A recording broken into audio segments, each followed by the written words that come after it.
Okay. In the last class, we have discussed about the sewage treatment. Okay, the sewage treatment. Okay, that means the wastewater, how it is treated. Okay, the treatment of sewage water occurs in two stages. So that is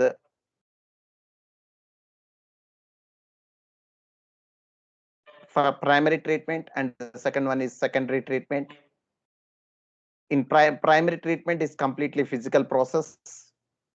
Here, no microorganisms or any other organisms is involved.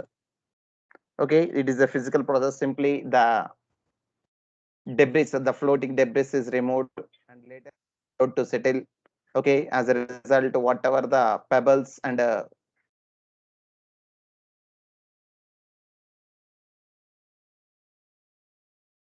mud particles that are present will settle at the bottom, which will form the primary sludge, and the supernatant or the water that is obtained after settling the pebbles, we are calling it as effluent, and that effluent is taken for secondary treatment.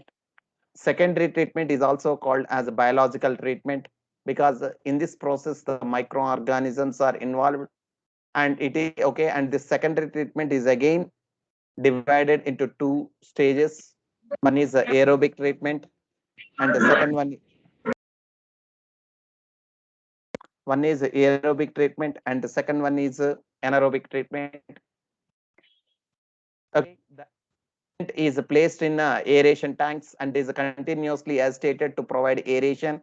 As a result, the aerobic bacteria along with the fungal filaments, okay, and organic matter, okay, they form a structure called flocks. Okay, components called flocks. Okay, and these flocks, what they will consume all the organic matter that is present in the sewage water or effluent, and get settled at the okay, consumed, and the BOD is reduced. After the BOD is reduced, the effluent is passed into settling tanks where the flocks are allowed to settle. Okay, these flocks which are settled at the bottom of the settling tanks, we are calling it as a activated sludge. Okay, and the water, the sewage water which is undergone, or the effluent which has undergone aerobic treatment. Okay, the main purpose of this aerobic treatment is to reduce the BOD. So as the organic matter is present in large quantities, the BOD is also higher or great at great level. So okay, here the aerobic treatment is done to reduce this BOD. Okay, as a result of formation of the flocks, and these flocks growing by using the organic matter, the organic matter is decomposed and the BOD is reduced, and this effluent in which the BOD is reduced, now it is released into the nearby water bodies, and the flocks which are settled at the bottom of the tank, we are calling it as activated sludge. And activated sludge is transferred into another one, that is anaerobic sludge digesters. Okay, and some amount of this activated sludge is used as inoculum for the next batch for a treatment of the effluent. Okay, and the remaining part of the activated sludge is transferred to the act, okay, the sludge and anaerobic sludge digester, where okay, this activated sludge is undergone anaerobic digestion to produce the biogas. Because okay, okay, because the major components that are produced from this activated sludge below, okay, are methane, hydrogen sulfide, and carbon dioxide, which are the major gases of biogas. As this methane is highly inflammable, it can be used for a, it can be used as for a different purpose. Okay, That is what we have discussed up to now. And today, okay, we'll go with some importance related to the sewage treatment plants. Okay, already while we are discussing about environmental issues, we come across, okay, foam.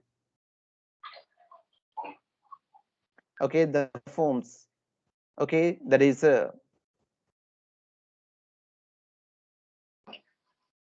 Friends of Arcata of Marsh.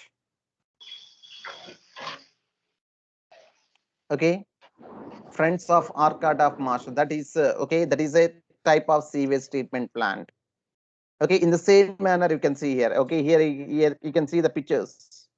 Okay, here we can see a Aztec here, and here the settling tanks, and next the okay okay, that is anaerobic sludge digesters. Like this, we find different arrangements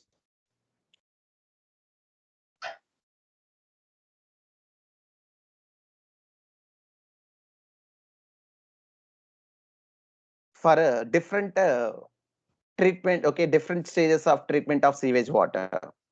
So you can see here, you can appreciate how microbes play a major role in treating millions of gallons of wastewater every day across the globe. So that means, okay, this treatment of sewage water and making it a less harmful, okay, is done by the microorganisms. So we are able to treat billions of gallons of wastewater every day across the globe. And this methodology has been practiced for a century now. Okay, because since we have understood, okay, since we have understood the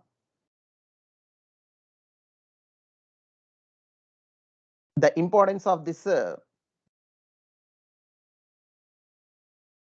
microorganisms in sewage treatment. Okay, we are practicing this treatment of sewage water by microorganisms since very long time. That is around 100 years. That is century. In almost all parts of the world. Till date, no man-made technology has been able to rival the microbial treatment of sewage. So till now, we are unable to develop any other method. Okay, our man-made method, or artificial method to treat the sewage water other than microorganisms. Okay, that is the importance of microorganisms. Okay, that is in the environment. And next, you are aware that due to increasing urbanization, sewage is being produced in much larger quantities than ever before. So because more people are living in the urban areas like towns and cities. So that's why, as a result, more sewage water is also produced. So, however, the number of sewage treatment plants has not increased enough to treat such large quantities. Okay, the population in the urban areas is increasing, and the sewage water production is also production is also increasing. But the treatment at the sewage treatment plants are not increasing up to that mark. So that means a huge amount of sewage water is produced. Okay, so the untreated sewage is often discharged directly into rivers, leading to their pollution and increase in waterborne diseases. So that's why, that means as the sewage, okay, that means it is a little bit a time taking process. The sewage treatment plant, okay, sewage water is a little bit a time taking process, but okay, but we are producing huge amount of sewage water, then we are able to treat by using this STPs or sewage treatment plants. That's why what we are doing means we are releasing this sewage water directly into the nearby water bodies. Okay, as a result, we are polluting the water.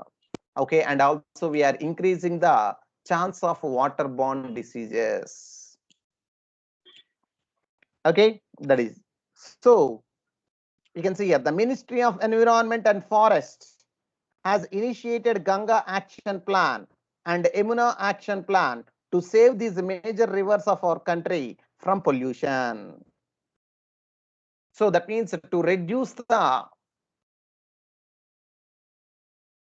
okay, release of sewage water into the nearby water bodies like Ganga River and Yamuna River. Okay, the government of India, the Ministry of India, okay, that is Ministry of Environment and Forest, has initiated this Ganga Action Plan and Yamuna Action Plan. Okay, to save these rivers of our country from pollution. Under these plans, it is proposed to build a large number of sewage treatment plants so that only treated sewage may be discharged in the rivers. So that means under this action plan, Ganga action plan and Yamuna action plan, okay, a large number of sewage treatment plants, that means the number of sewage treatment plants has to be increased, okay, according to the, okay, how much water we are how much sewage water that is produced. According to the sewage water that is produced, according to that, to increase the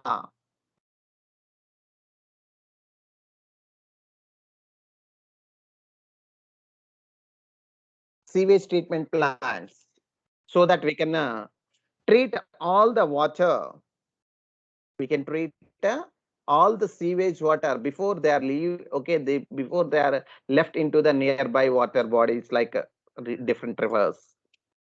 So that is under these plans, it is proposed to build a large number of sewage treatment plants so that only treated sewage may be discharged in the rivers. A visit to a sewage treatment plant situated in any place near you would be a very interesting and educating experience. So that means if you want to know thoroughly about how the sewage water is treated before they are released into the nearby water bodies, okay, okay, you can visit a or a town and you can understand what is the, okay, how the sewage water is collected and how this sewage water is treated before it is released into the nearby water bodies. Okay, so we can visit a sewage treatment plant near your place and you can understand how the sewage water is processed before they are released into the nearby water bodies. Okay, that is. And the next one, okay, microbes in the production of biogas. Okay, microbes in production of biogas. That means already we have got some idea of biogas, that is okay, the activated sludge that is produced at the end of aerobic treatment of sewage water. Okay, we are getting activated sludge and this activated sludge is late, okay, is undergone anaerobic digestion. Okay, as a result, it is involved in the production of methane, hydrogen sulfide, and carbon dioxide gases, which are the major gases of biogas. So here, okay, this biogas is okay, is very important fuel that we can make use of. Okay, to reduce the usage of the fossil fuels, and also we can reduce the cutting down of trees from the forest for firewood. So this is an alternative source of energy. Okay, this biogas. So how this biogas used? Okay, when you observe here, biogas is a mixture of gases. Okay, it is a mixture of gases. Already we have said, okay, it is consisting of hydrogen sulfide, carbon dioxide, along with the methane, which is a predominant. That means the major, okay, 60% of the biogas consists of methane. So biogas is a mixture of gases containing predominantly methane produced by the microbial activity, which may be used as a fuel. So how this biogas is produced means this biogas is produced because of the activity of the microorganisms. because of the growth of microorganisms. As the microorganisms are digesting the waste materials, it is resulting in the formation of this methane gas. And this gas which is produced is highly inflammable, so it can be used as a fuel. So you have learned that microbes produce different types of gases, gaseous end products during growth and metabolism. We know very well. For example, if we take fermentation, during fermentation the microorganisms grow during which will undergo fermentation, which will produce a gas called carbon dioxide. For example, if we take sulfur bacteria, when these sulfur bacteria are growing, they release a gas called hydrogen sulfide.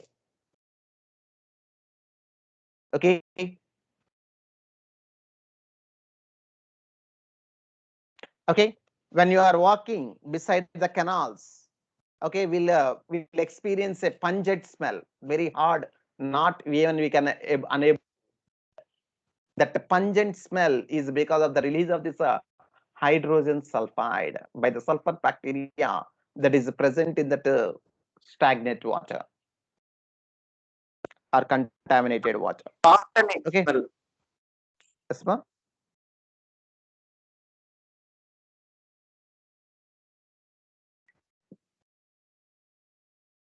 So like this, different microorganisms, while they are growing, they produce different types of gases, as their end products. And next, the type of the gas produced depends upon the microbes and the organic substrate they utilize. So here, the type of the gas, the type of the gas that is produced by the microorganisms depends upon the type of microorganism and also the substrate they are making utilized. That means on which they are growing. So in the example cited in relation to fermentation of dough,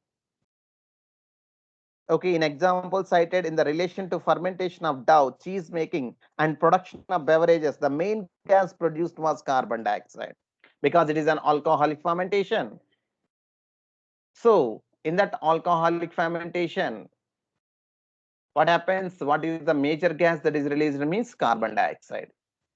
In alcoholic beverages or in cheese making or in a dough, making of idli or dosa or making of bread, in all this, what is the major gas that is produced? Means carbon dioxide, because there the substrate that they are using is the carbohydrate. So as they are using this carbohydrate, it is releasing in the formation, it is involved in the formation of carbon dioxide. That is, but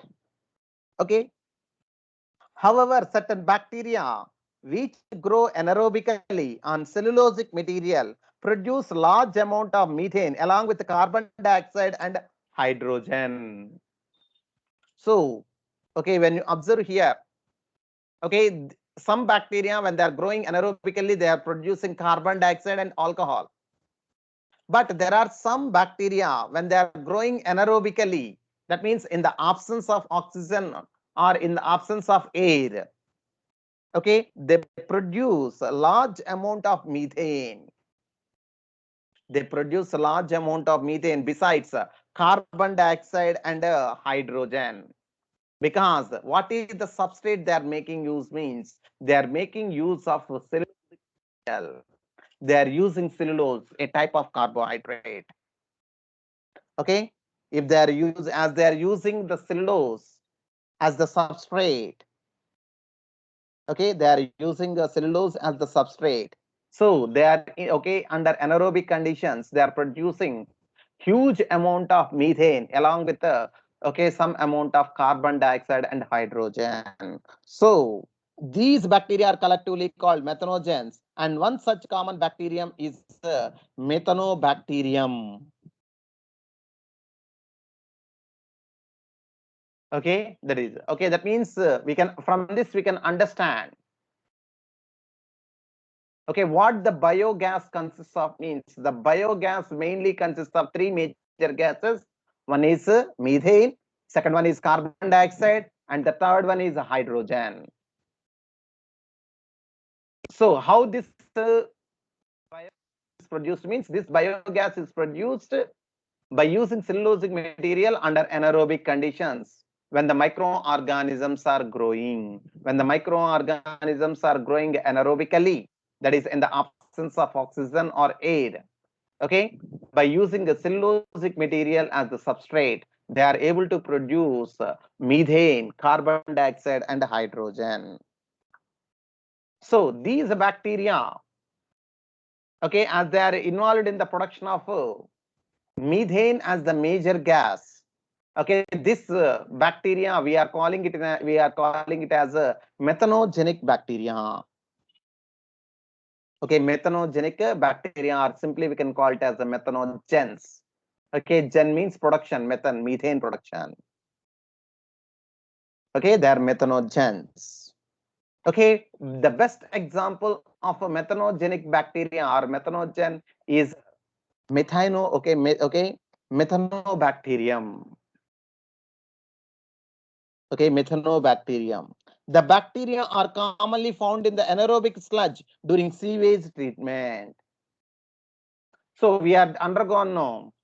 Okay, the activated sludge is produced, okay, and by aerobic digestion, and this activated sludge which is produced at the end of aerobic treatment, this activated sludge is later undergone anaerobic digestion in the anaerobic sludge digester. Okay, what this anaerobic what are the major anaerobic organism that is present means this methanogens only. Okay, this methanogens will make use of all this aerobic bacteria and fungal filaments and other organic substances which are left over, and they are involved in the methane in the sewage treatment, in the anaerobic treatment of sewage water. So the bacteria are commonly found in the anaerobic sludge during sewage treatment. These bacteria are also present in the rumen, a part of the stomach of cattle. Okay, these bacteria are also present in the rumen, okay, a part of the stomach in a cattle. That is, cattle means in a herbivorous ruminant animals. Okay, there is a lot of cellulosic material present in the food of cattle is also present in the rumen. So that means, okay, we all know very well the herbivorous animals will feed on a grass. Okay, that is the plant material, and this plant usually consists of huge amount of cellulose. Okay, and which is present as a part of the food of the cattle, and the digestion of this cellulose that is present in the food of the cattle is done by certain methanogenic bacteria that is present in the rumen of the cattle. Okay, some symbiotic bacteria. Okay, some symbiotic bacteria are present in the rumen of a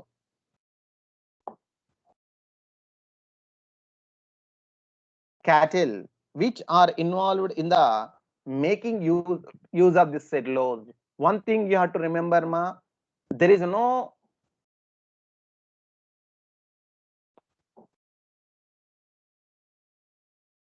organism, okay, or animal, there is no animal which is able to produce cellulose enzyme cellulose by their own. Okay, even if you take a termite, you know termite, okay, termites which will feed on wood and destroys the wood, but still the Sir, that termite ant is like white color ant. asthma. Okay, it is even, okay, even that termite is unable to produce the cellulose enzyme, but it will feed on the wood, but how it will get the energy means in the stomach of this termite, a protozoan is there. Okay, trichomonas, a protozoan called trichomonas. Okay, microorganism. Okay, this trichomonas will produce the cellulase enzyme, which will digest the wood. And as a result, okay, and the energy that is produced, okay, after the digestion, or the cellulose, okay, the glucose that is produced after digesting the cellulose, that glucose is absorbed by the intestine of the termite, and in return, okay, the termite will provide shelter and food to that, okay, that trichomonas. Oh, it's symbiotic association between termite and trichomonas. In the same manner, in the ruminant animals also, in the rumen part of the stomach of a cattle, we'll find certain bacteria called methanogens, okay, which are able to digest this cellulose and produces butyric acid and carbon dioxide. See, okay, in the ruminant animals, okay, now and then, okay, they release this carbon dioxide that is produced in the stomach through their nostrils. Okay, they'll produce certain sounds while they are releasing this carbon dioxide, which is produced in the stomach. Okay, and the butyric acid will be absorbed by the animal, which is used for production of energy. That's why we don't find much glucose levels in a blood of cattle, because most of the food that is taken will be in the form of cellulose, and the cellulose, when it is digested, it is producing butyric acid, and that butyric acid is later undergone certain metabolic process to produce energy. So that is so here this methanogens which are present in the rumen of the cattle is also very important. Okay, and this some of these methanogens which are present in the rumen of this cattle will also come along with the undigested excretory material of the cattle and helps in the digestion of the organic matter that is present, or cellulosic material further any left over in that excreta. Sir, what is That is, rumen, sir? rumen means it's a part of the stomach. Ruminant animals, no. In that rumen, we'll find 4 different parts of the ruminant animals. Yes, sir. Yes, sir. Okay, now that is the room. Okay, in that 4 parts, one part, a small part, is the rumen, where okay, the symbiotic association with the methanogens, where the cellulose digestion will occur. Okay.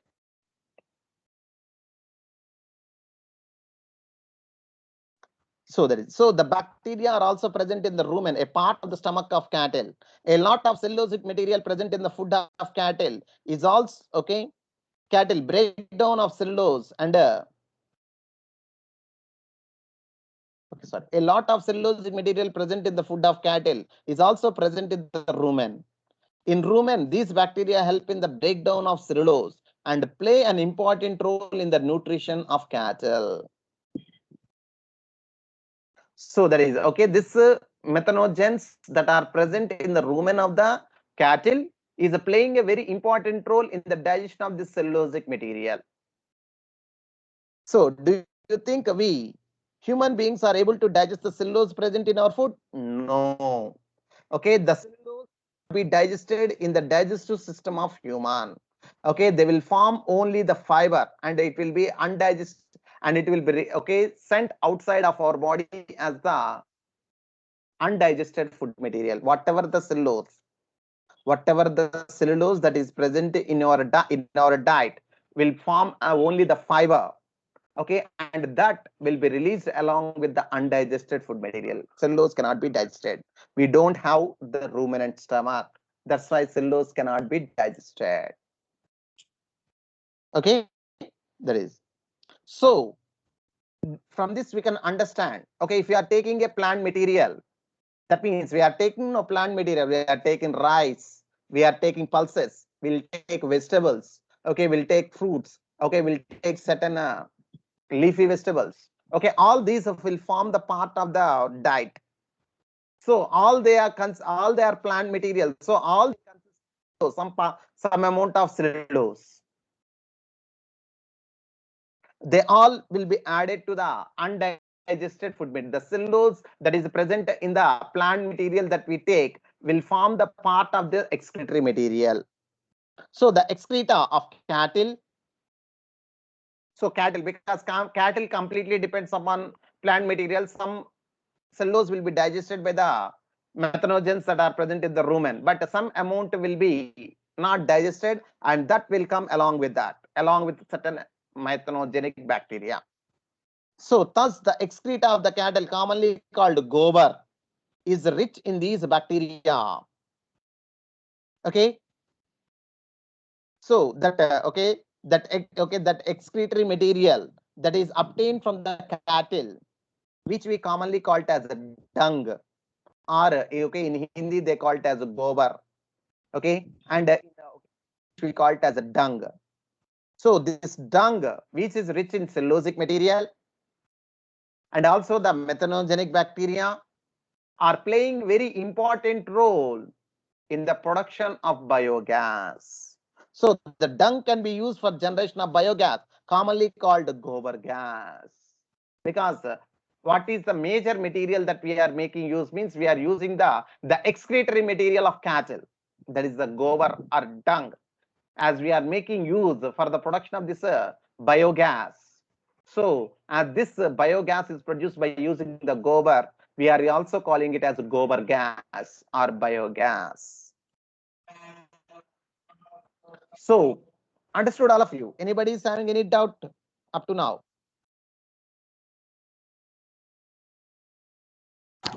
No, sir. Okay. And next, coming to the biogas plant. Okay, what are the different structures that are associated with the biogas plant?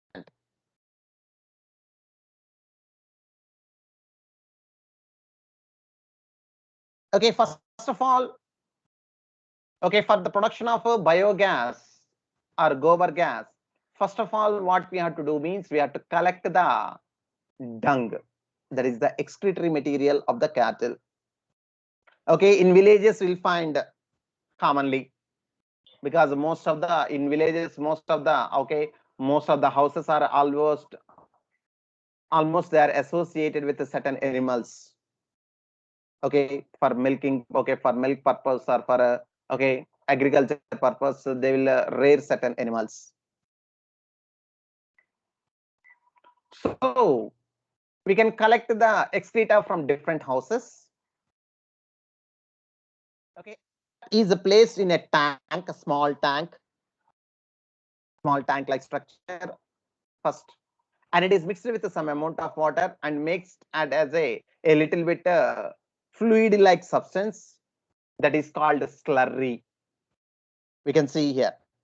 Okay, on the left side we can observe a small tank like structure in which the dung is placed, and it is thoroughly mixed with a certain amount of water, and finally that mixture of dung with water, we are calling it as a slurry.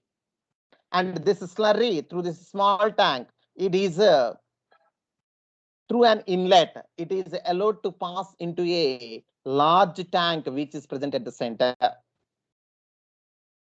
Okay, this is the large tank where this slurry is placed. Okay, and next, okay, when you observe this large tank which is present at the center, okay, on the top of this, okay, floating chamber will be there. A floating chamber will be there, and this floating chamber will float on the upper surface depending upon the biogas. as the biogas is produced more and more, okay, this chamber will be raised gradually. Okay, after collecting a certain amount of the gas, that means as the floating chamber is raised to a certain level, now what they will do means, okay, through a outlet, through a pipe, okay, outlet which is connected to this floating chamber, through this outlet the gas is collected and is stored in a certain tanks. Okay, and it is from that storage region they will be transported to different places where they are required through pipes.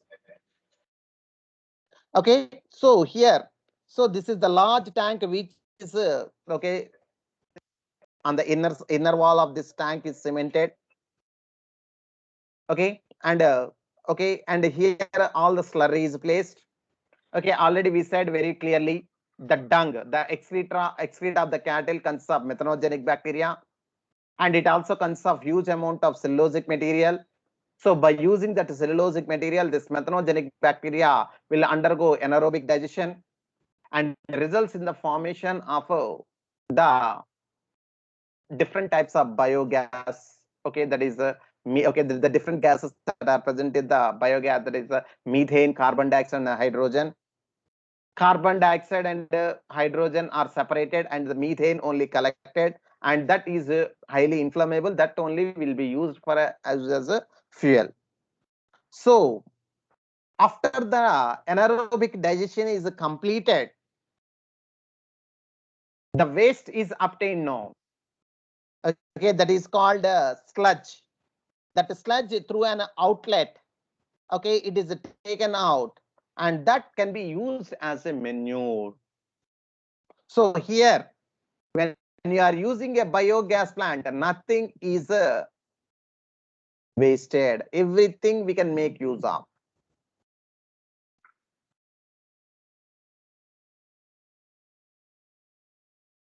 Okay. Okay, we can see the methane. Okay, the methane gas that is produced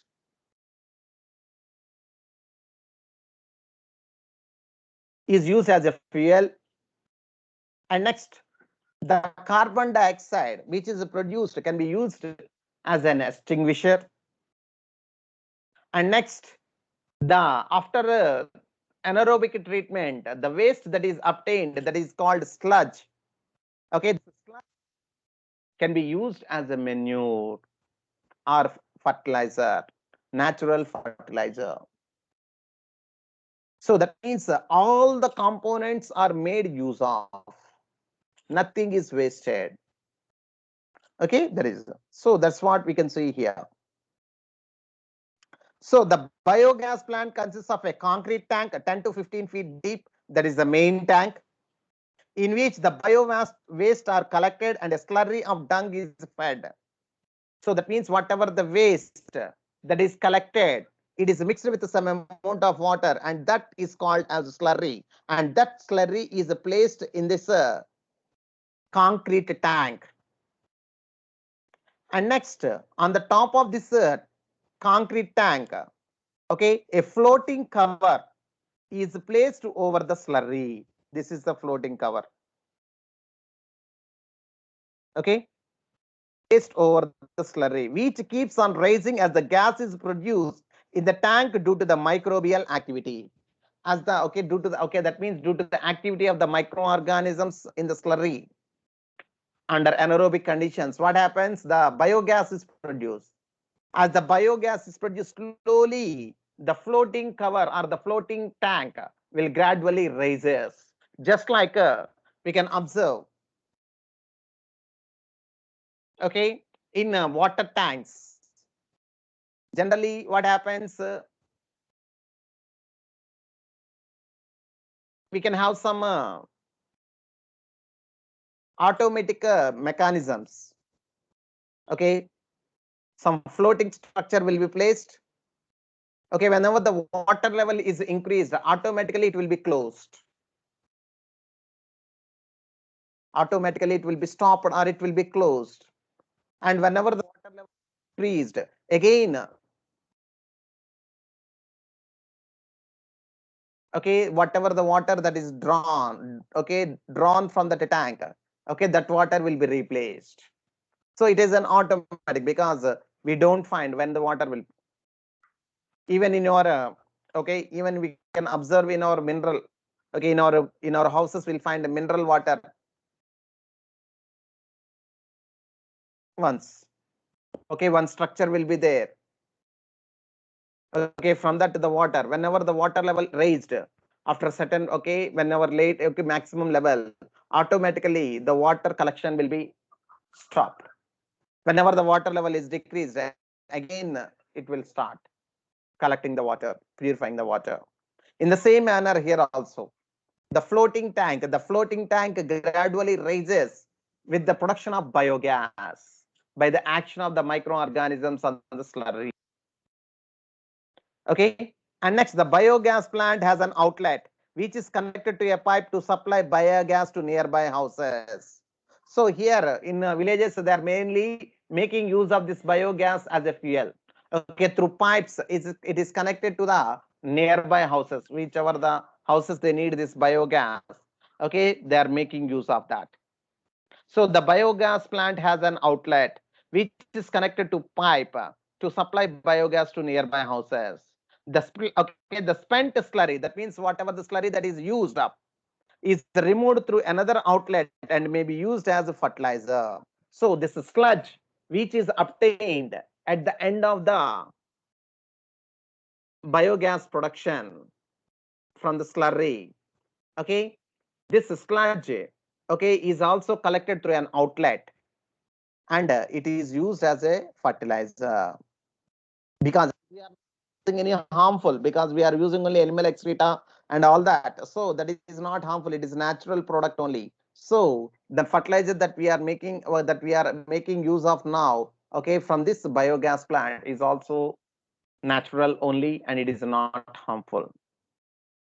Okay, that is. And next, cattle dung is available in large quantities in rural areas where cattle are used for a variety of purpose. Okay, so when you observe here, the cattle dung is available in large quantities in rural areas, because we'll find most of the people are raising the cattle in almost all the houses in villages. So we'll get large quantities of this cattle waste in the rural area. So we can make use of this biogas production in the, and the place is also available definitely, okay, large area, so we can make it. So the biogas thus produced is used for cooking and lighting. Okay, in some areas it is also used for lighting the street lights, for lighting the street lights. So there is a, so the biogas that produced is used for cooking and lighting. The picture of a biogas plant is shown in the figure, and the technology of biogas production was developed in India mainly due to the efforts of Indian Agriculture Research Institute and Khadi and Village Industries Commission. There is KVIC, Khadi and Village Industries Commission. That means, okay, those who are maintaining this biogas plant in their villages, okay, such villages were given certain incentives, because they are not releasing this waste into the environment. Okay, they are making use most of it. Okay, and as a result, so they, okay, our Indian government, okay, has given certain incentives who are maintaining this biogas plants. So that is, so they started, they given certain financial support to maintain, okay, to maintain that biogas plant. Okay, so like this, okay, this is done by certain Agriculture Research Institute and Khadi Village Industries Commission, that is KVIC. Okay, that is. And next, if your school is situated in a village or near a village, okay, it would be very interesting to inquire if there are any biogas plants nearby. Okay, visit the biogas plant and learn more about it from the people who are actually managing it. Okay. So, okay, if you are living in the nearby village or in the village, okay, if you are finding any biogas plant in your village or nearby the village, okay, you can visit that biogas plant and you can understand how they are making use of okay, this excreta for the production of biogas. Okay, that is okay, that is about this biogas plant. Anybody is having any doubt?